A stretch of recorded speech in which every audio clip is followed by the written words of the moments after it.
சாதியை அடிப்படையாக வைத்து மாரி செல்வராஜ் தொடர்ந்து படங்கள் இயக்குவது விமர்சனத்தில் சிக்கியுள்ள நிலையில் அவர் கடந்து வந்த கடினமான பாதைகளை படமாக எடுக்கிறார். தமிழ்நாட்டில் இன்னும் சாதி பாகுபாடு இருந்து கொண்டுதானே இருக்கிறது என சப்போர்ட்டுக்கு வந்துள்ளார் துருவ் விக்ரம்.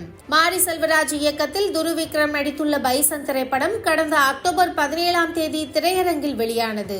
தனது சுயசாதி பெருமையை மாரி செல்வராஜ் பேசுவதாக சமூக வலைதளங்களில் விமர்சனம் குவிந்து வருகிறது. மேலும் தொடர்ந்து இதே மாதிரியான படங்களை எடுத்து மக்கள் மத்தியில் வன்முறையை தூண்டுவதாக எதிர்ப்பு தெரிவித்து வருகின்றனர். இதற்கு பதிலடி கொடுத்த மாரி செல்வராஜ், நான் சாதிக்கு எதிரானவன், ஏனென்றால் மாரி செல்வராஜ் சாதியால் நெருக்கடிக்கு உள்ளான ஒரு ஆள். இதுவரை எடுத்த 5 படங்களையும் பார்த்து என்னை அரசாங்கம் பாராட்டி இருக்கிறது, விருதுகள் கொடுக்கப்பட்டிருக்கிறது. இந்த தமிழ் சமூகம் என்னை கொண்டாடி வருகிறது. ஒட்டுமொத்த சமூகத்திற்குள் இருக்கும் சாதியை மாற்ற வேண்டும் என்பதற்காகவே வேதனையுடன் படங்கள் எடுக்கிறோம்.